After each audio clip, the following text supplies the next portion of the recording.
So here we are, sharing secrets of the soil with me, your host, Regenerative. Hello, soil lovers, Regenerative here, and welcome to Secrets of the Soil. Today, I'm excited to bring you another guest. We're going to dig really deep into the whole world of the regenerative side of business and also the mindset. So welcome to the conversation, Farmer Steve. How you doing? I'm doing great, Ray. It's good to chat with you again. Excellent. You joined us a long time ago when we had the Soil Summit during COVID just hitting. So what kind of changes have happened in the last 2 years in your life? Well, I continue to develop the regenerative agriculture here on my farm. I think what has clearly become a focus for me is nutrient-dense food. Yes. Growing food in a way that has more value to it, more vitamins, more minerals. And that's really based on the foundation of what I've been doing for decades. The no tillage, use of cover crops, diversity, all those have provided a foundation. And what's really interesting is I didn't plan to be where I am today when I started no-till, when I started cover crops. So it's an interesting progression to see how now that foundation is allowing me to grow healthier crops and more nutritious crops for, if it is animal feed or if it goes in for human consumption. Yeah, I love that. And you're so right. The nutrient density is a word that is coming up more and more. And I think we've realized as a group that it's, better to eat better quality food and less of it as a way of feeding the world, not just mass producing empty substance. Exactly. And for someone who's been in the regenerative movement for so long, how have you seen that evolve to what it is today? And what does it actually mean to you? Because there's a bit of confusion in the space of what regenerative means. And some farmers don't even like to identify as that. Can you speak to that a little bit? Yeah, and I got to tell you, I never really liked labels. Yeah. Because labels, what do they mean? And this is the problem here. The word sustainability 20 years ago kind of came out, and what was the definition of sustainable? When sustainable started getting popular, everyone was sustainable. Yeah. Or they were claiming to be. But the definition is really vague. I got to admit, it's the same for regenerative. Now, regenerative has its core principles of keeping the soil covered, keeping living roots in soil, diversity, having animals if you can, all those things that we probably heard about. So that, identifies it a little bit. But I'm going to just predict right now, and it's already happening, that everybody's going to be regenerative. And I feel that in the context of each individual farms, in a way, that's why we have to identify it, to explain it to people. And I've tried to do that in my websites that I have and in my conversation with the products that I sell. I try to define it in that way. So the word itself, I don't know how we could ever even agree as farmers what it should be, but I do think it's kind of resetting the whole paradigm of growing food. It's not, there's definitely a question that comes up. How is it different than organic? That is probably the biggest question that I hear. And it is different than organic. And I would say there are some organic farmers that would struggle to get a regenerative certification, and there's some of them coming out. And some regenerative farmers are already organic. So there is crossover. How it's defined is I feel like everyone needs to define it themselves, those who are practicing it, to clearly say what they are actually doing, and then let the public decide if that is something that they can support. I love that whole thinking of letting the consumer and the public decide where they want to buy their food from. Bringing that information onto the labeling, I think, is a big step in the right direction. And I think marketing, greenwashing, always kind of ruins the buzzwords. The marketing goes over the top. And, I was around when the sustainability buzz happened and every business was going green and, being sustainable, but sustaining a broken system isn't really smart either. And I feel like we've depleted even further since 20 years ago You work a lot with farmers and you coach mentors and work with investors. How are you seeing the questions that they ask getting better? And what kind of curiosity is coming from those when they want to work with you? Yeah, well, there's clear indication that more people are understanding regenerative agriculture. I've been working with a couple investor groups that are investing in farmland, actually, to try to take it from its conventional farming practices to more of a regenerative way of farming. They're looking at it, seeing the value that land can actually bring or increase. I think they also think there's going to be carbon credits that are in play, and I haven't seen many good carbon programs out there that really benefit the farmer. I understand there seems to be a lot of money out there. I understand that there's a lot of big corporations that will have to somehow offset their carbon emissions. But I'm always concerned that it seems like the farmers get the short end of the stick. At least that's a saying we have here in America, where you just don't get what you fairly should. So, I'm hearing more people are understanding. I think it's the context of a bigger momentum in the world of people understanding that we have to somehow continue in our efforts to, protecting the environment was kind of the sustainable mission. I think nutrient density and human health as it relates to the food that is grown is the new frontier. And when we get to the point, and I think this is key, Ray, when we get to the point where we can easily test our food for its nutrient density, and I'm working with a couple companies that are doing that, we get to that point, then this debate is going to be over to a degree about what's regenerative or not, because I think it's pretty clear that if you're going to have more nutrient dense food, you will be using cover crops. You will be using less tillage. You will be using rotation. Yeah, you might have animals back in your farm. So then it's not like, what is that definition of regenerative? It's like, if you're actually achieving a better food, that in turn legitimately increases the health of the population. And that's a big idea out there now, but I'm working with that. I'm working with some people with that very thing. So I think that's what's exciting to me as I look down into the future of where this whole discussion, may lead to. Yeah, I think empowering people to make those decisions. And I think you're right as well to say, if this is true, that the nutrient density of this particular apple has this score reading, density, then all these other systems have to be true. So it doesn't matter about tilling, no tilling, light tilling, cover cropping, multi-species cover cropping, and all the buzzwords. It's, are we moving our food to a more nutrient dense product? And is it nourishing people the way that nature intended it? Then, it's like when farmers see worms in the soil. If there were worms present, the rest of it needs to be pretty good as well, kind of pinnacle signal. And so do you visualize a future where people will walk around with these devices, or maybe it's built into phones and scanning in the aisle or at supermarkets? Or do you think it needs to be lab tested and then put on the packaging and the labeling?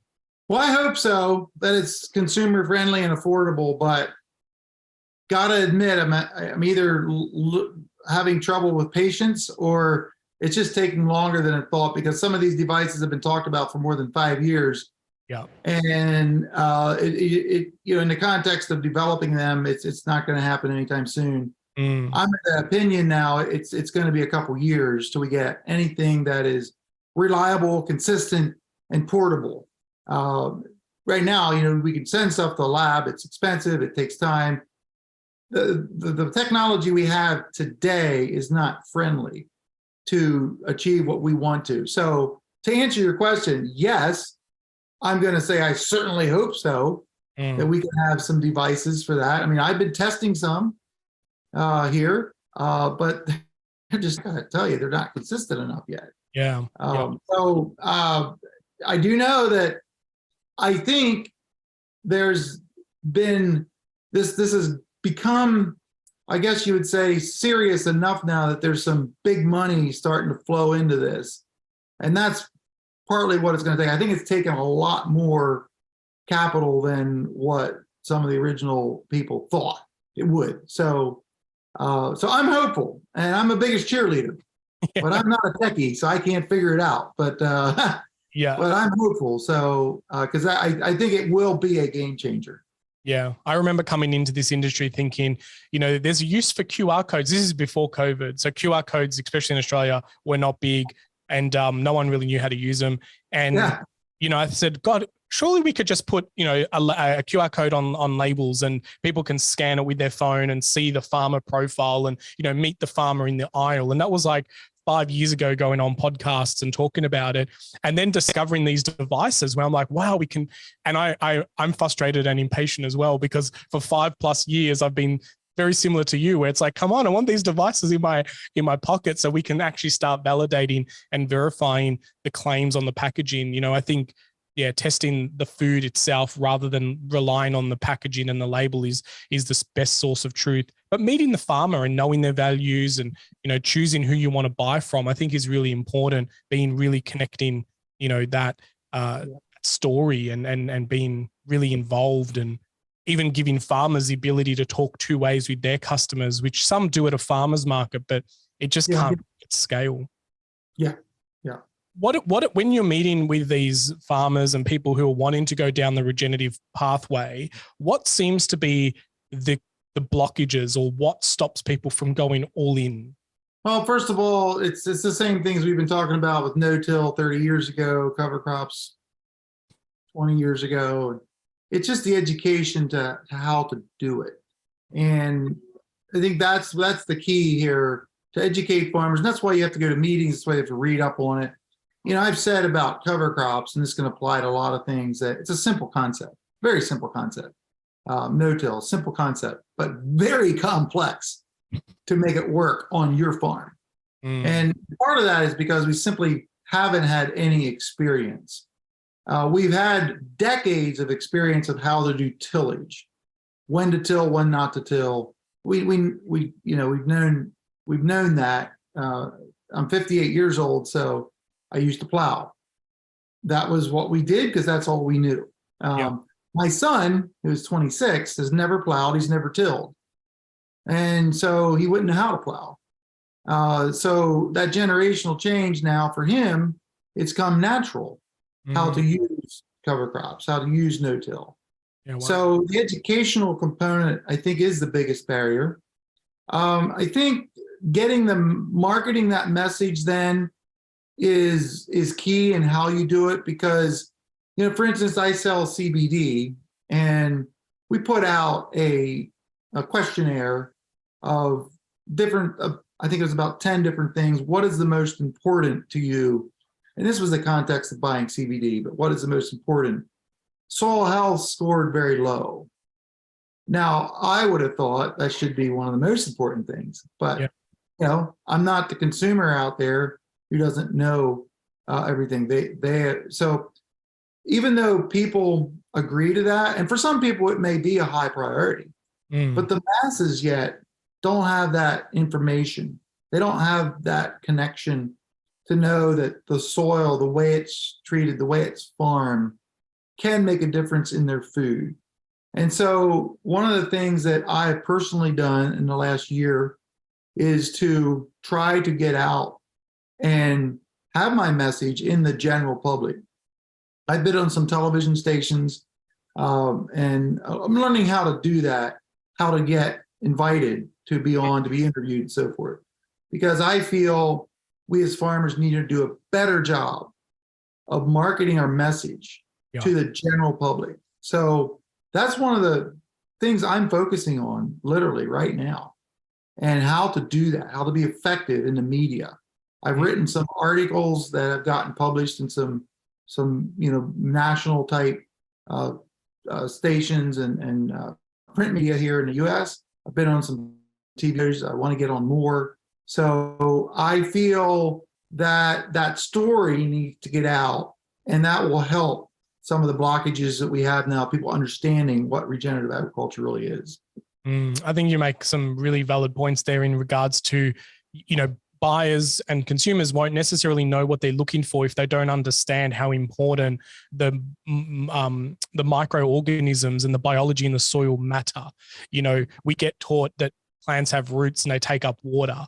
And as we're discovering, and most people who are soil lovers and your audience would know, that that is starting to become not true. You know, there is a massive amount of microorganisms under the ground working to exchange different minerals. And I've come up with this analogy recently where it's like, if you just walked down a farmer's market or down a supermarket, because the food's on the shelves doesn't mean you're full by the end of the journey down the aisle or down the farmer's market. And we expect the same with plants, is, well, we just throw all the inputs on the ground and it'll be there in the soil available, but doesn't mean the plant's taking it up, you know. And same as us, if we just walk into a supermarket and walk out, we don't feel full just because we've seen the food on the shelves. And so teaching people that this, you know, and I agree with you, like it needs to be a grassroots bottom movement where consumers go, hang on, I know how important soil is. And if my food's not grown in good soil, I don't want it, you know. And that demand on the system will make sure that it makes it easier for everyone to understand it. And that's why I'm a champion of soil, and all my webinars are called Power of Soil, because I want people to know how powerful soil is for our existence on the planet. Have you had similar, you know, discussions with people, and how important do you think mindset is? Because you've mentioned words like paradigm, your books about, you know, mindset, you know, the book, The Future Proof of Farming, changing mindsets in a changing world. Why did you pick that title and pick mindset? Yeah, well, that's exactly right. I mean, the whole thing, and I have a picture of my book here. The whole, I wrote this book for farmers, but also for consumers. And in that, I wanted the farmers to see the opportunity that's out there. And it's kind of what I've said here, that if you're a farmer and you don't see the future, what it's coming down with nutrient density and all this stuff, you may become obsolete in a decade. I don't know when, but you may become obsolete, because even some of the largest buyers of grain here in the United States are now talking about, you know, regenerative practices. I don't know how that's all going to shake out. So that's the farmer side, but I also wrote it for consumers, that consumers understand that there are some farmers out there really doing some fantastic things for your own health and well-being and growing good food. And so the book is, you know, it's written as it's an easy read. It's not technical. It's not going to tell you how many pounds of cover crops to plant on a certain date, anything like that. It's not that. It's mindsets. It's, you know, seeing what those mindsets are. So for farmers, I see it as an opportunity. That's the kind of the future-proof farm. It's the opportunity. And for consumers, it's just, here's what their opportunity is. And if they search out or want to buy from farmers who are growing this way, it's important. I've even branded my my CBD products, my tomatoes that I grow. We have a branded box now that says regenerative grown. We have boxes for my squash I grow.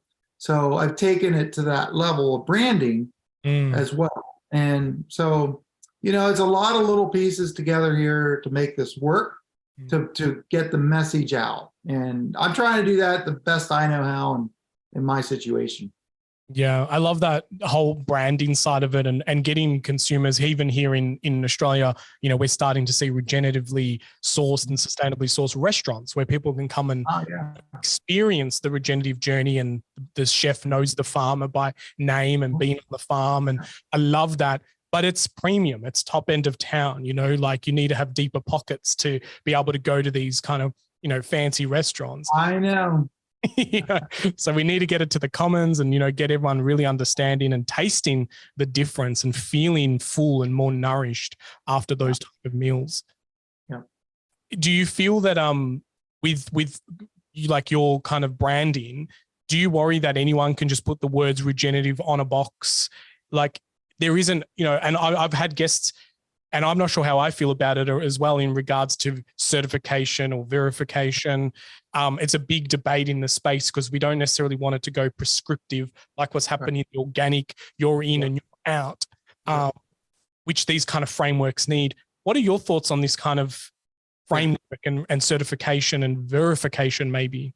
So a year ago, I would have told you, if you would have interviewed me right now, or a year ago, you would interview, I said, I don't like certifications for the reasons you suggest. I think it pits farmers against farmers, and we have to get beyond that. But as I looked into this, as I talked to more people, as I studied and evaluated it myself, I realized that consumers would like something that's like a stamp of approval. Yeah. The problem is sometimes you don't know if that certification has any meaning to it or not. Because I'm well aware that even in the regenerative certifications that are starting to be birthed, that are starting to come out, some of them are very simple. They just test your soil to make sure it comes to healthy. The soil health score is to a certain level, and then you get that certification. There's another one that is I've just begun the paperwork for, that is much more comprehensive. I would say it's on par with organic, where they come to your farm, they do pull the soil samples, you get the soil health tests, but you have to state how many days of the year your soil is covered with residue, what percent of is covered, how many days there's living roots in your soil, be it a cash crop or a cover crop, and your diversity. And what I like about this one too is they have 5 different levels. The first level is you didn't quite qualify yet, but you probably can within 3 years. So it'll allow you in. And then the other levels are depending where you score. But I love the fact that once you start, let's say you start at tier 2, in 3 years, you need to bump up to tier 3 or you would lose it. Wow. So they're incentivizing increase and getting better. And I love that. And it's more of a outcomes based approach, that they're actually testing the outcomes of what your food is. So I've kind of reluctantly thought, well, I guess I need a certification because consumers really want it. Yeah. And what I've heard is, and we've all seen it, you might see multiple certifications on a product, even up to 5 or 6 or 7. I don't think you need 7, but I think having 2 or 3 is better than 1, unless there's one that's really well recognized. We have none that's well recognized yet. They just don't know. So I have 1 already, and I'm working on my second one. It's going to take a couple more months. At this point, I'll plan to go for a 3rd one. But so that's where I'm at on that, Ray. I've changed my mind. Yeah. It's kind of like I realized what it means for consumers. So, okay, that's what I'm going to do. And I think you make a really valid point, and something that my perspective has changed in alignment with exactly what you've said, because consumers in the aisles are feeling confused and overwhelmed. And so from a front end or user experience side of things, I think it is definitely needed. From a farmer prescription of principles or values or methods, it can become very overwhelming of like what's in and what's out. So I think some kind of verification and allowing the consumer, what I call conscious consumers, who are going down the aisle and are aware what's on the labeling, are looking at the ingredients, because I also don't think sometimes putting things on a label helps, because there are the list of chemicals on the back and most people will still buy and consume.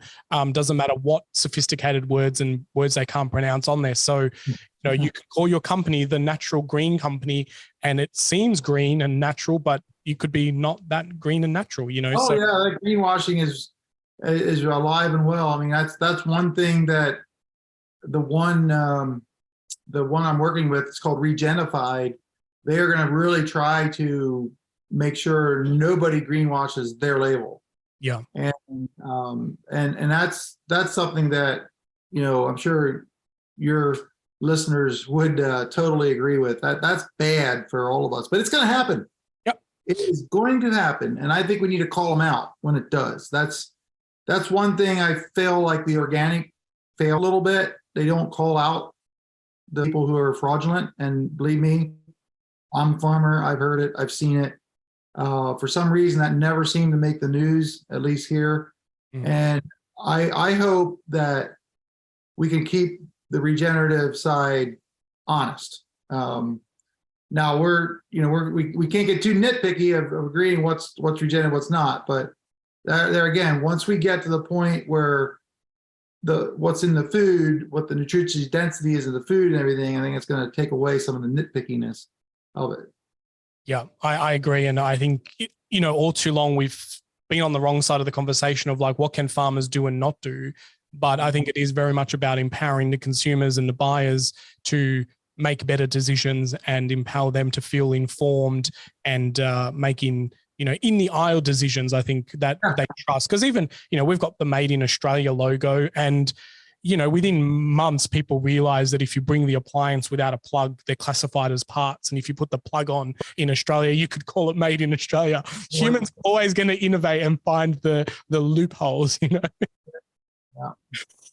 Excellent. Well, soil lovers, we're going to take a quick break, but when we come back, I'm going to dig a little bit deeper into understanding the farm that Steve has set up on his property. So stick with us. Hey soil lovers, do you want some merchandise that you can wear your love for soil on your sleeves, literally? This one says, sorry, I can't, my plants need me. Or maybe you want some stickers that say, I love soil, or get outside and get your hands dirty. Doesn't matter what merchandise you're after, I've set up an online shop that will help you get the soil loving vibes that you need on you. Maybe it's something in your home, like this I love soil pillowcase. All the designs can be mixed and matched on different things. And the reason why I set this up is because I want to help you start the conversation with your friends and family about your love for soil. And it's much easier when you're wearing a t-shirt that maybe gets them thinking about, why are you wearing that? And also the small little profits that come from the web shop help fund this podcast. So if you want to support my work and the Secrets of the Soil podcast, then I encourage you to head over to secretsofthesoil.com, click on our merch tab where you can mix and match, and there's different types of things. You can even get drink bottles or coffee cups, caps, tote bags, and all the designs can be kind of cross-messaged. A few more here, if you love my get outside and get your hands dirty, that is also available on a t-shirt like this. And then we also have Born to Garden and Forced to Work, which is probably what a lot of people are doing right now when they're listening to this podcast. So head over to secretsofthesoil.com, click on the merchandise tab so you can browse some of the amazing products that we have. It is completely outsourced. I don't do any of the packing, shipping, or printing. There is an organic range as well. So if you're more conscious about where the cotton and fibers are coming from, this was the only platform that was able to have a full cotton organic range. But love for you to go over and support and wear your love for the soil on yourself, literally. So with that, back to the show. Welcome back, soil lovers. You're hanging out with Regenerative and Steve Groff. Steve, you've got a farm called Cedar Meadows Farm. Can you paint a little bit of a picture of, if we were visiting, what we'll see and what we'll find and what's hidden in the sheds? Yeah, so it's 200 acres, and we are primarily focused on vegetables. So I have 3.75 acres of high tunnel tomatoes, all under plastic out in a field, soil grown. They are all the heirloom variety, the old-fashioned variety, different shapes, colors, and sizes. I actually try not to plant red tomatoes. Nice. Slightly different. And so I built a little reputation for that. We market over the Mid-Atlantic region here in the U.S.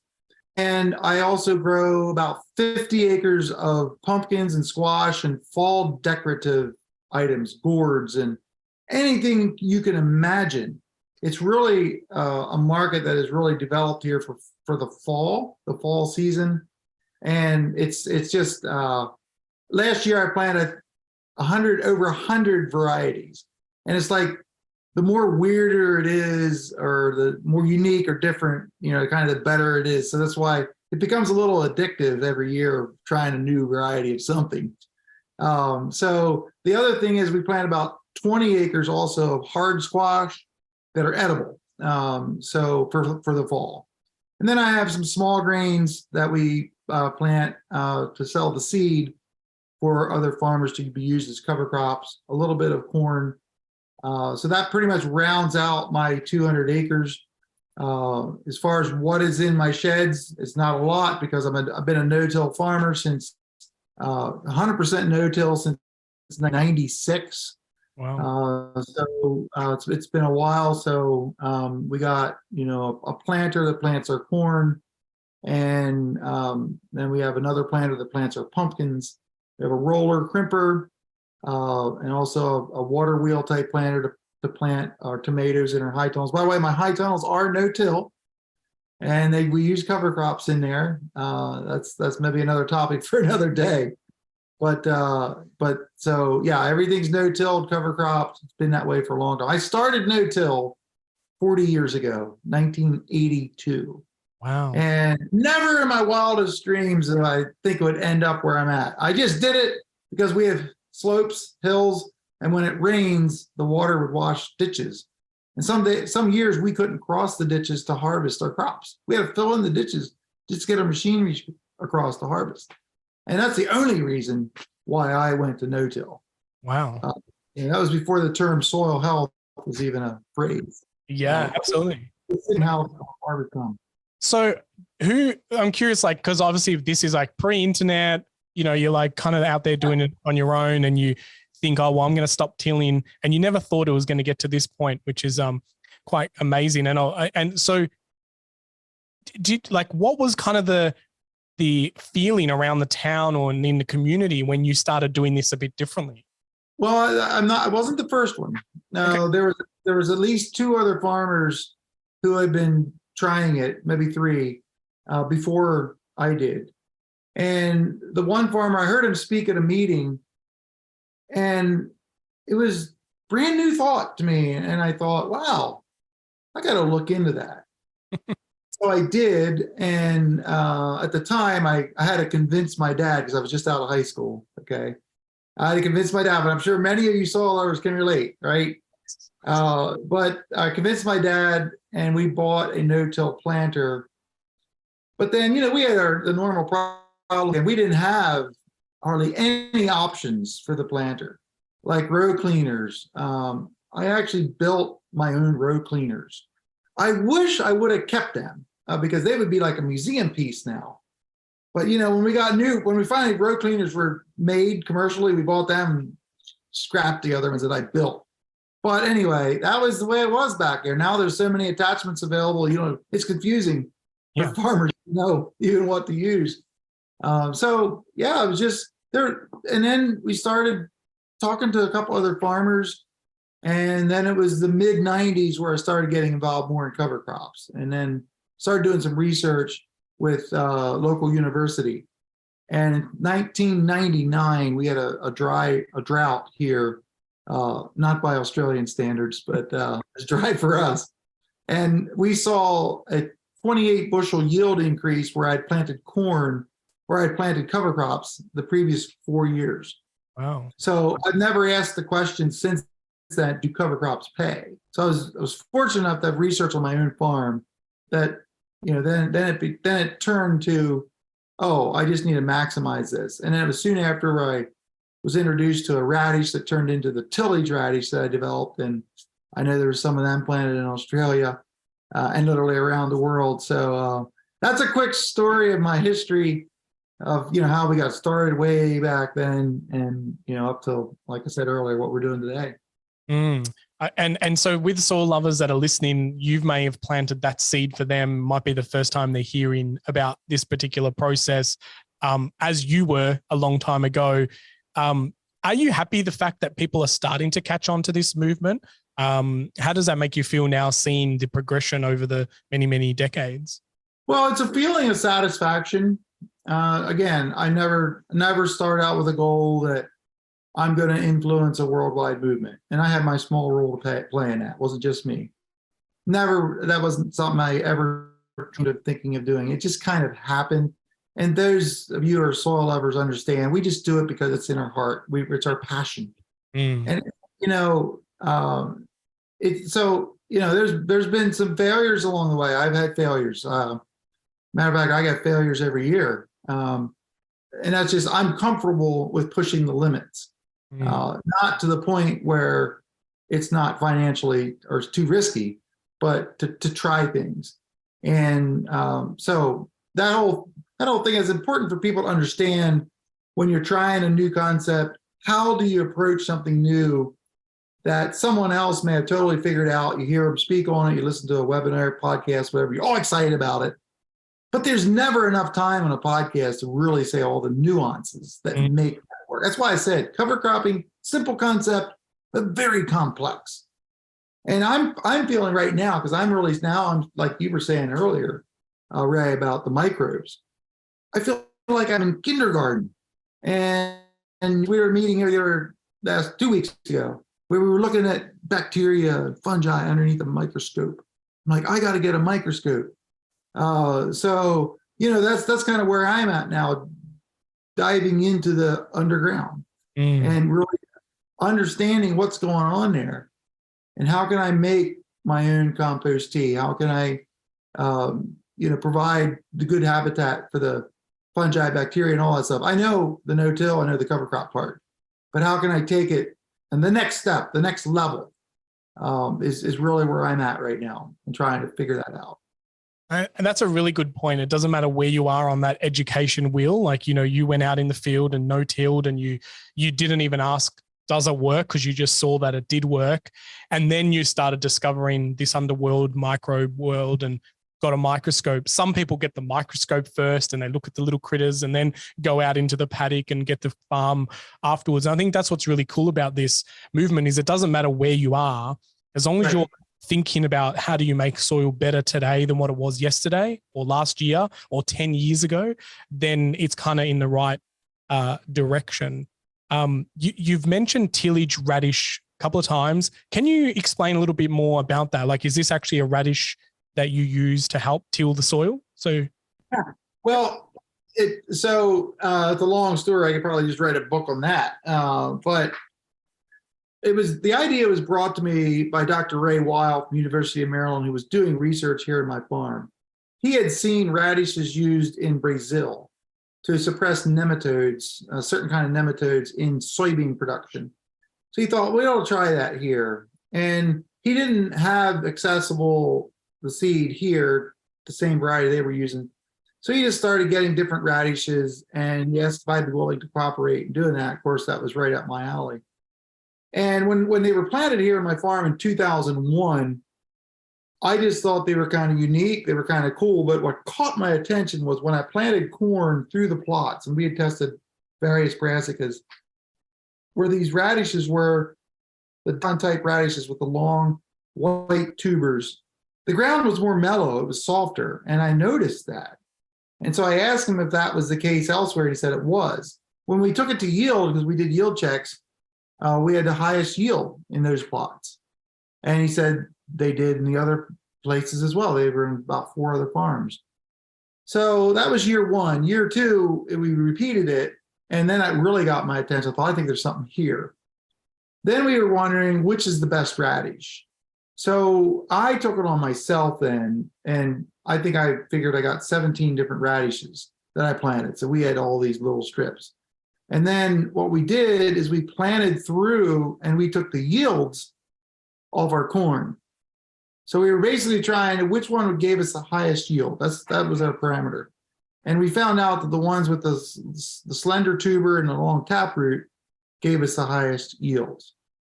So then in 2004, I decided the seed was expensive because it was a vegetable seed. I decided to get the best variety I knew at the time. It was an open pollinated variety. So I took that and planted 10 acres. And I expected I'd have enough seed for maybe 4 or 5 years, actually. What happened is Dr. Weil was talking about this. We harvested the seed and it was all sold out in like 4 weeks. And so I saved enough then to go to the next year. And then I thought, wow, I got to name this something here. I got to get my own variety. So according to the variety laws, you have to take even an open pollinated variety. You just can't slap a name on it. Because I did want an honest variety. So we crossbred. I did select, I won't go into all the details. I went through a selection process, and we crossbred and with an approved breeder, and we got a variety on it. And then we were trying to see what should we name it. And at the time, I was involved with a gentleman in partnership, and he suggested Tillage Radish. I'll never forget it. We were flying out to Oregon because that's where the seed is grown, trying to get people to grow it. And it was one of those classic instances where he wrote it on the napkin that they give you when you're on an airplane to give you a snack. He wrote tillage radish on there. And I said, I was so opposed to tillage, I didn't like it because it was tillage radish. And he said, no, they're doing the tilling. It took me 1 month to agree to it. I had my mindset. Now, two things. I'm very, very glad that I do it because it was a very good name because it does the tillage for you. And I so much wish we would have kept that napkin. I know. So many great business ideas are written on napkins, and that's one of them. You can add that to your list. So that's how the name got attached to it. And so, yeah, that's kind of became the standard for radishes. Now there's all kinds of names out there. I'm out of the business now, no longer a part of that, moved on from that. But anyway, that was a lot of good times. And I've had several people tell me that the tillage radish was kind of like the spark plug for the cover crop movement because it was actually a cover crop that made a difference that people could see it in the soil. The soil was more mellow and a different thing. So I think it really helped the cover crop movement gain popularity with other covers as well. Because even now to this day, the radishes are only a small part of any cover mix. I call it like a salt and pepper. It's like the seasoning for a cover crop mix. Generally, I don't even recommend planting straight radishes. So there's a little bit, that's a short version of my story. No, I love that. And I think, that whole lesson of like just labeling the product what it is, not trying to be clever, it's a tillage radish. And so, good for you to put your values aside and go, even though I don't believe this whole tillage movement needs to exist, if the end user gets it and says, oh, that's doing the tillage, so I don't have to, tick. And I think the adoption is much higher because they can relate to it. And from my marketing brain, that's why don't be clever with marketing, alliterations and all these other fancy things. I've been there, done that, label on the can. If you buy baked beans, you want to know it's baked beans, Yeah. So yeah, I love that. And your farm sounds absolutely amazing. The way you explain it, when you're saying it, I was just picturing this like rainbow colorful world of like tomatoes that are different colors and, things that are very unique and different. I can imagine my curiosity brain would be like, what's this? What's that? What's this? What's this? Just because there'll be all these new, different, unique things that I'm seeing. So it sounds amazing to hang out on the farm. Do you open it up for farm tours and for people to see it? Well, I used to do more regular field days. I haven't been doing as much in the past several years. That being said, I am now very much considering 2024 next year to have a major field day here for several different reasons. And you kind of get through these stages. I mean, I had 21 years in a row, I had a summer field day here. And, it's kind of like you get to the point where I'm just ready to do something else. So now I'm kind of ready to circle back. I have some new things to show. We're doing some creative things here with our high tunnels. And I'll just tell you this, Ray, I want to, this may be a little bit of a rabbit trail here or a kangaroo trail. I don't know what you use expressions in Australia, but I want to be able to get my tomatoes to the point where I don't need any inputs to control insects or diseases, other than, I'll say, nutrition. Now, I've pretty much done that with insects. Insects are the easiest to avoid. The last couple of years, I've rarely used an insecticide. But diseases, I'm still working on a few things, especially my pumpkins. But there is becoming more and more credible information out there how to do this. Like we can control powdery mildew with silica or a silica type nutrient to get that on. That's what I'm talking about. So I don't even want, I've been using some organic fungicides. I've been using some. I'd like to even get away from that. So just approach this with nutrition, following that theory that healthy plants won't attract disease or won't be succumbed to disease and insects. So we'll see how far we can go. I'm doing different things this year. This is a big testing year for that. I'm hoping 2024, results, people can come, my 2024 crop, they can see it. Hopefully to inspire others to go down this path. Yeah, I love that. Well, keep me in the loop when you do the field day. Till and myself are keen to come and meet different farmers around the world, and we'd love to do an American tour, meeting all everyone over there, and do a big soil summit or something, soil health event. So keep me in the loop on that. Steve, are you ready to become the voice of the soil? Oh yeah.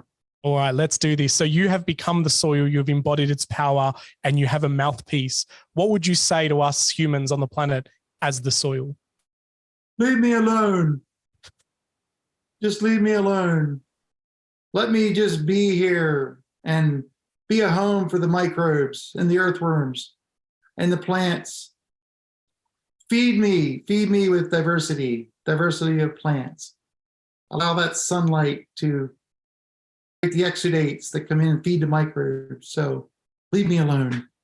That's my message. I love that. Leave me alone. And you even put on a voice, which I love. You went in full character. So thank you very much, Steve, for that fun voice of the soil. Leave me alone. I think that's that could be like Soil's, ad campaign, Nike's like, just do it. Soil's like, just leave me alone. There you go. There's my marketing brain. T-shirts and everything here, right? Yeah. T-shirts, leave me alone. Yeah.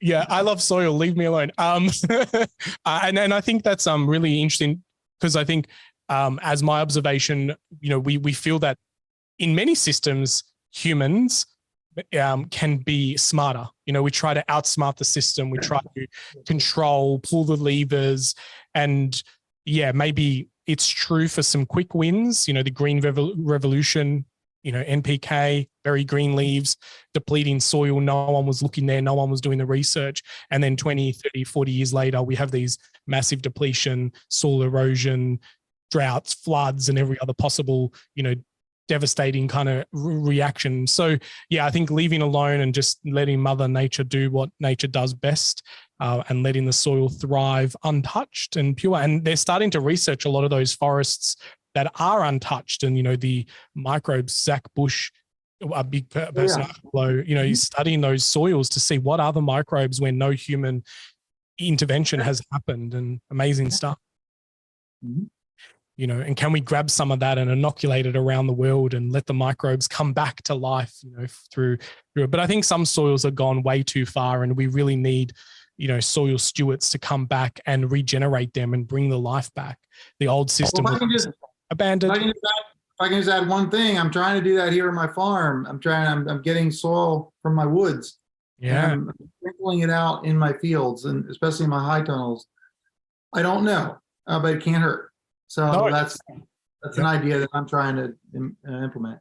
Yeah, no, I think you're definitely on something, because that's cross-pollinating, inoculating with different ecosystems, bringing beneficial microbes, and even some other negative things that learn to work with each other and build new pathways forward. Well, Steve, it has been absolutely amazing hanging out with you, and your energy and your passion for the soil and regenerative agriculture. Is there any final thoughts you'd like the soil lovers to think about as they get to the conclusion of this podcast? It was mentioned before, wherever you're at, we don't care. What we do care about, those of us who are soil lovers, is that you're moving in a direction that's going to be better. And that's what excites me, to see where everyone's at. Just that direction really, I think, should be toward growing healthier food. So that's my challenge. Wherever you're at, take it one step in 2023 to be better. I'm saying that to myself as well. Yeah. Because nobody ever has arrived. It's too complex, but then that means there's lots of opportunity for us all. So that's my challenge. Yeah, I love that. Great thought. Just that little challenge doesn't matter where you're at, and that the little things that you do on your farm, whether it's a hobby farm, whether it's a small farm, large commercial farm, one small change today could ripple. Imagine if you didn't think about no tilling 30 years ago, or maybe wouldn't be talking to you today, maybe. That's right. That one little change can lead you in a whole new different pathway. Well, thank you so much for hanging out. Where can people find more about you if they want to hang out with your content a little bit more? Yeah, stevegroff.com, my name, stevegroff.com.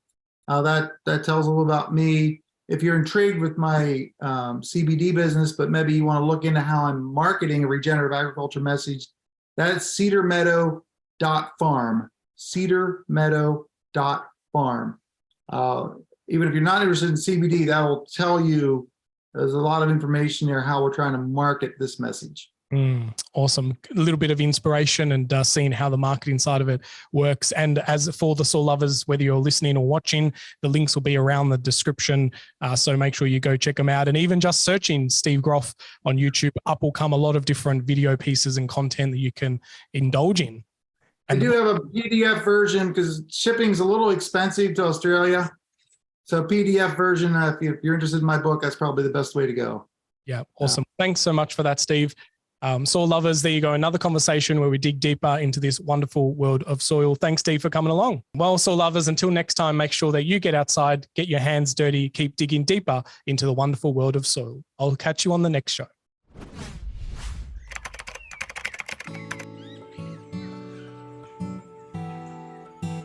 Well, soil lovers, that's enough secrets for one episode. I really hope that you enjoyed all the secrets shared during this conversation. But hey, let's not keep it a secret. Please share this podcast around and make sure that you like it and leave us a review because that really helps spread the secrets of the soil. Until next time, remember, get outside, get your hands dirty and keep digging deeper into your soils.